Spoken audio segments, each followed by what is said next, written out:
In the early 1840s, a powerful idea was sweeping across the United States: manifest destiny. This was the belief that the nation was divinely ordained to expand across the North American continent, from the Atlantic to the Pacific. It was an ideology of ambition, progress, and, for many, racial and cultural superiority. But this destiny wasn't an empty landscape waiting to be filled.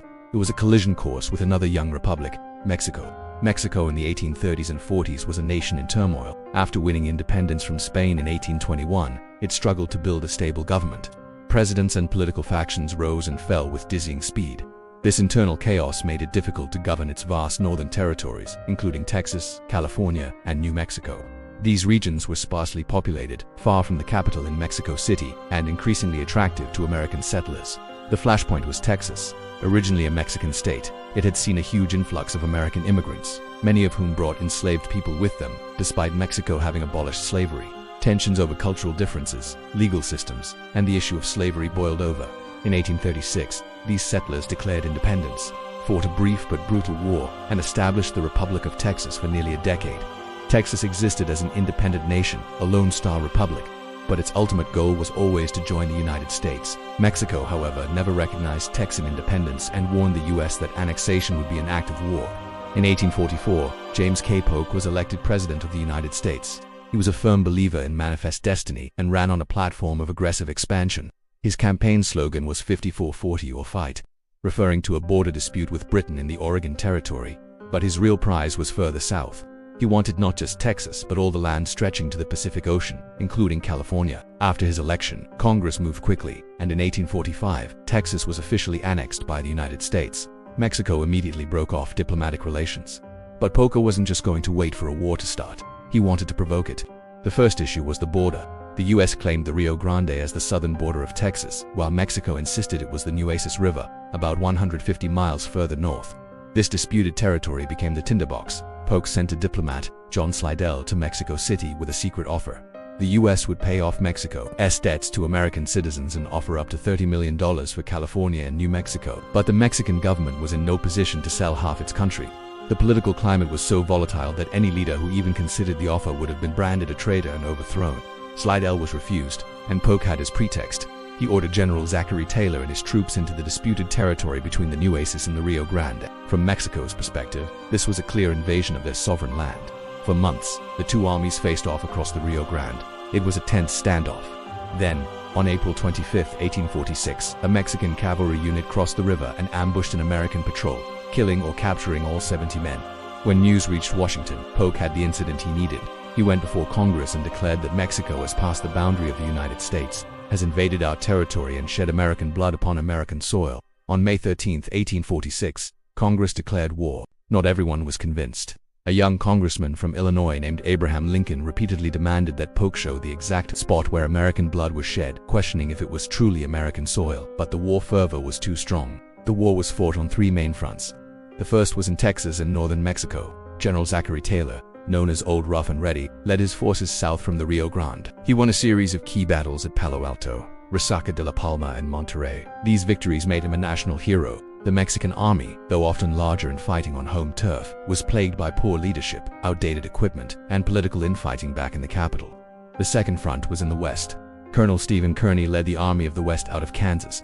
They marched over 800 miles across the desert and captured Santa Fe, the capital of New Mexico, without firing a single shot. From there, Kearny continued on to California. By the time he arrived, a group of American settlers, with the help of U.S. naval forces, had already launched the Bear Flag Revolt and declared California an independent republic. After a few minor skirmishes, U.S. control over California was secured. In less than a year, the United States had seized all the territory it had initially coveted. But Mexico refused to surrender. The government was determined to fight on, believing they could still win. So, Polk initiated the third and most decisive phase of the war, a direct strike at the heart of Mexico. He chose General Winfield Scott, Old Fuss and Feathers, to lead this campaign. In March 1847, Scott executed a brilliant amphibious landing near the heavily fortified port city of Veracruz. It was the largest American amphibious operation until World War II. After a 3-week siege, Veracruz fell. Now, Scott began the perilous 260-mile march inland to Mexico City. Following the same route Hernan Cortes had taken centuries earlier, the Mexican army, now under the command of the charismatic but controversial leader Antonio Lopez de Santa Anna, set up a series of formidable defenses. But Scott's army, though outnumbered, was better trained, better led, and better supplied. They outmaneuvered and defeated Santa Anna's forces at key battles like Cerro Gordo and Contreras. The final battles were for Mexico City itself. The fighting was fierce and bloody. At the Battle of Chapultepec, a military academy located in a castle on a hill overlooking the city, young military cadets, the Niños heroes or boy heroes, fought to the death rather than surrender. Their sacrifice became a powerful symbol of Mexican resistance and patriotism, but their bravery wasn't enough. On September 14, 1847, the American flag was raised over the National Palace in Mexico City. The fighting was over.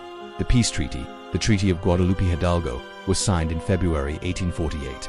The terms were devastating for Mexico. It was forced to cede over 500,000 square miles of territory to the United States. This land, known as the Mexican Cession, included present-day California, Nevada, Utah, Arizona, New Mexico, and parts of Colorado and Wyoming. In exchange, the U.S. paid Mexico $15 million and agreed to assume the claims of its own citizens against the Mexican government. The Rio Grande was established as the border of Texas. In a single stroke, Mexico lost about 55% of its pre-war territory. The United States had fulfilled its manifest destiny. The war's legacy was profound and complex. For the United States, it was a tremendous victory that expanded the nation to the Pacific. But it came at a cost. The conflict reignited the fierce debate over slavery. Every new square mile of territory raised the question, would it be free or slave? This question would tear the nation apart and lead directly to the Civil War just over a decade later. Many of the officers who would become famous generals in the Civil War, like Robert E. Lee, Ulysses S. Grant, and Stonewall Jackson, got their first taste of combat in Mexico. Grant himself would later call the war one of the most unjust ever waged by a stronger against a weaker nation.